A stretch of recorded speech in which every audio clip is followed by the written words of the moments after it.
कभी ऐसा हुआ है कि बैंक स्टेटमेंट में जो बैलेंस दिख रहा है वो आपके अपने हिसाब किताब से बिल्कुल अलग है?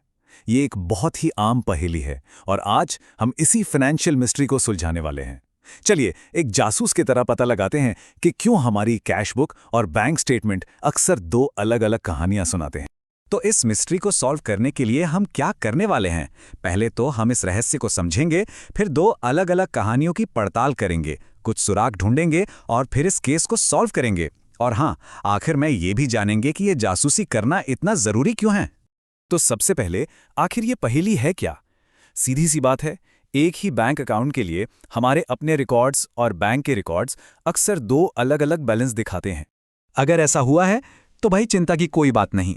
ये एक बहुत ही आम उलझन है जिसका सामना लगभग हर बिजनेस करता है और कई बार हम लोग भी करते हैं। ये थोड़ा परेशान कर सकता है, लेकिन इसका एक बहुत ही लॉजिकल जवाब है। अब देखिए, मामला कुछ ऐसा दिखता है। आपकी अपनी किताबें, मतलब आपकी कैश बुक, कह रही हैं कि आपके पास 5,000 रुपए हैं, लेकिन जब बैंक का स्टेटमेंट आता है तो वो दिखाता है सिर्फ 4,200 रुपए। तो सवाल ये है कि ये 800 रुपए कहाँ गए? पैसा चोरी हो गया या कहानी में कुछ और ही ट्विस्ट है? यहीं से हमारी जासूसी शुरू होती है।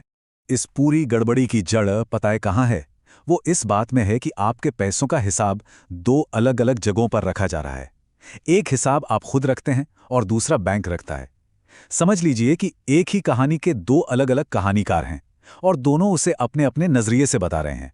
पहला कहानीकार वो तो हम खुद हैं और हमारी किताब का नाम है कैश बुक। जैसे ही कोई पैसा आता है या हमारी जेब से जाता है, हम उसे फौरन इसमें लिख लेते हैं। ये हमारे पॉइंट ऑफ व्यू से पैसों की पूरी कहानी है, हमारी अपनी सच्चाई। और दूसरा कहानीकार है बैंक और उसकी किताब है बैंक स्टेटमेंट या पासबुक। अब बैंक सिर्फ उन लेन देन को रिकॉर्ड करता है जो उसके सिस्टम से गुजरकर प्रोसेस हो चुके हैं, और जाहिर है जब नजरिए अलग-अलग होंगे तो कहानियां भी तो थोड़ी अलग बनेंगी ही। ये देखिए, ये है बैंक की कहानी एक्शन में। यहाँ आप डेबिट कॉलम में पैसा निकलते हुए और क्रेडिट कॉलम में पैसा आते हुए देख सकते हैं। एक मजेदार बात बताऊं, बैंक के लिए आपका जमा किया हुआ पैसा उसकी एक देनदारी है, मतलब उसे वो पैसा आपको लौटाना है। इसीलिए जब आप पैसा जमा करते हैं तो वो आपके खाते को क्रेडिट करता है। सुनने में थोड़ा उल्टा लगता है, लेकिन यही उनका ऑफिशियल रिकॉर्ड है। तो अब हमें ये तो पता चल गया कि दो अलग-अलग रिकॉर्ड्स हैं। तो अब जासूसी का अगला कदम उन वजहों का पता लगाना जिनकी वजह से ये अंतर पैदा होते हैं। चलिए अपने आम संदिग्धों यानी यूजुअल सस्पेक्ट्स की तलाश करते हैं। देखिए, ज्यादातर मामलों में सिर्फ दो ही मुजरिम होते हैं। पहला और सबसे बड़ा मुजरिम है टाइमिंग का डिफरेंस, और दूसरा जो थोड़ा कम देखने को मिलता है पर मिलता जरूर है, वो है सीधी साधी गलतियां जो हमसे या बैंक किसी से भी हो सकती हैं। तो सबसे जरूरी बात समझने वाली ये है कि ज्यादातर मामलों में पैसा कहीं गायब नहीं हुआ है, ये बस एक रिकॉर्डिंग गैप है। सोचिए, आपने आज कुछ ऑनलाइन खरीदा, लेकिन पैसा आपके अकाउंट से असल में 2 दिन बाद कटता है। तो उन 2 दिनों के लिए आपके और बैंक के रिकॉर्ड में फर्क तो होगा ही। ये सब बस टाइमिंग का खेल। चलिए इसका एक क्लासिक एग्जाम्पल देखते हैं। एक ऐसा चेक जो जारी तो हो गया पर बैंक में लगा नहीं। आपने किसी को पेमेंट के लिए चेक काटा और फौरन अपनी कैशबुक में एंट्री कर ली कि भाई पैसा गया, लेकिन जिस इंसान को चेक मिला वो उसे कई दिनों तक अपनी जेब में लेकर घूमता रहा। अब उस पूरे समय बैंक के हिसाब से तो वो पैसा आपके ही खाते में है। बस इसी को कहते हैं टाइमिंग डिफरेंस, जो आपके और बैंक के बैलेंस के बीच एक अस्थायी फर्क पैदा कर देता है। और हाँ, सिर्फ यही एक वजह नहीं है, ऐसे कई और भी अपराधी हैं। जैसे वो चेक जो आपने जमा तो कर दिए पर बैंक उन्हें अभी प्रोसेस ही कर रहा है। या मान लीजिए किसी कस्टमर ने सीधे आपके अकाउंट में पैसे डाल दिए और आपको बताया ही नहीं। या फिर बैंक ने कोई मंथली चार्ज काट लिया जो आपको स्टेटमेंट देखने पर ही पता चला। ये सब छोटी छोटी वजह मिलकर अंतर पैदा करती हैं। और हाँ, कभी कभी वजह बहुत ही सीधी सादी होती है। एक इंसानी भूल हो सकता है, आपने कोई नंबर गलत लिख दिया हो या बैंक ने गलती से कोई एंट्री कर दी हो। ऐसा कम होता है, लेकिन होता जरूर है, और इसीलिए तो सारी जांच जरूरी है। तो अब सवाल ये है कि इस रहस्य को सुलझाए कैसे? तो अब वक्त आ गया है हमारे जासूस की टूलकिट से सबसे पावरफुल हथियार निकालने का, जिसे कहते हैं बैंक समाधान विवरण या बैंक रिकंसिलिएशन स्टेटमेंट, जिसे हम शॉर्ट में BRS भी कहते हैं। बस यही वो टूल है जो सारा जादू करता है।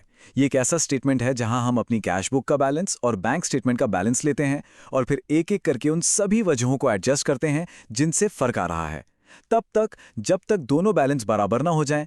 ये दो अलग अलग कहानियों को एक ही सच में बदल देता है। और ये रही हमारी जासूसी की टूलकिट, एक बैंक रिकंसिलिएशन स्टेटमेंट का स्टैंडर्ड फॉर्मेट। आप देख सकते हैं, हम एक बैलेंस से शुरू करते हैं और फिर उन आइटम्स को जोड़ते या घटाते हैं जो एक रिकॉर्ड में है लेकिन दूसरे में नहीं। ये हर अंतर का हिसाब रखने और आखिर में एक सही मैच होते हुए बैलेंस तक पहुंचने का एक पक्का तरीका है। चलिए इसको एक्शन में देखते हैं, है ना? ठीक है, तो एक छोटा सा केस सॉल्व करते हैं। मान लीजिए महीने के आखिर में हमारी कैश बुक कह रही है कि हमारे पास 50,000 रुपए हैं। ये हमारी सच्चाई है, हमारा स्टार्टिंग पॉइंट। अब हमने जांच की तो पता चला कि हमने 6,000 रुपए का एक चेक दिया था। हमने तो उसे अपनी कैश बुक से घटा दिया, लेकिन वो अब तक बैंक पहुंचा ही नहीं। तो बैंक के हिसाब से तो वो पैसा अभी भी हमारे अकाउंट में है। इसलिए अपनी कैश बुक के बैलेंस को बैंक से मिलाने के लिए हम इस रकम को तामतौर पर वापस जोड़ देंगे। और वैसे ही हमें पता चला कि हमने 6,000 रुपए का एक चेक जमा किया था, जिसे हमने अपनी कैश बुक में जोड़ लिया, लेकिन बैंक को उसे क्लियर करने में कुछ दिन लगेंगे, तो वो अभी तक बैंक के रिकॉर्ड में नहीं आया है। तो बैंक के नजरिए से देखने के लिए हम इस रकम को अपने हिसाब से घटा देंगे। और बस हो गया। एक बार जब हम इन सभी टाइमिंग डिफरेंस का हिसाब किताब कर लेते हैं, वो चेक जो बैंक नहीं पहुंचे और वो जमा जो क्लियर नहीं हुए, तो जादू की तरह दोनों बैलेंस पूरी तरह से मैच हो जाते हैं। रहस्य सुलझ गया, केस क्लोज्ड। और ये साबित हो गया कि पैसा गायब नहीं हुआ था, बस उसे अलग अलग टाइम पर रिकॉर्ड किया गया था। तो ये सब हम कर क्यों रहे हैं? क्या ये सिर्फ नंबरों को मिलाने का कोई अकाउंटिंग का खेल है? जी नहीं, बिल्कुल नहीं। एक अच्छा फाइनेंशियल डिटेक्टिव बनने के बहुत ही असली और जरूरी फायदे हैं। ये कोई किताबी काम नहीं है। सोचिए, आप बैंक की या अपनी ही कोई महंगी गलती पकड़ सकते हैं। आपको हमेशा ये पता होता है कि आपके पास असल में कितना पैसा है, जिससे आप बेहतर फैसले ले सकते हैं। कोई धोखाधड़ी या गलत चार्ज लगा हो तो वो भी पकड़ में आ जाता है। संक्षेप में ये आपको अपने फाइनेंस का असली कंट्रोलर बनाता है। कोई अंदाजा नहीं, कोई सरप्राइज नहीं, आप हमेशा जानते हैं कि असलियत क्या है। तो बात यह है कि हम सबके फाइनेंशियल रिकॉर्ड्स एक कहानी सुनाते हैं। सवाल बस इतना है, क्या वो कहानी सच्ची है? अपने बैंक बैलेंस को रिकंसाइल करने के लिए थोड़ा सा वक्त निकालकर आप ये पक्का कर सकते हैं कि आप जो कहानी खुद को सुना रहे हैं वो हकीकत है। और फाइनेंस की दुनिया में सच्चाई से ज्यादा पावरफुल और कुछ भी नहीं।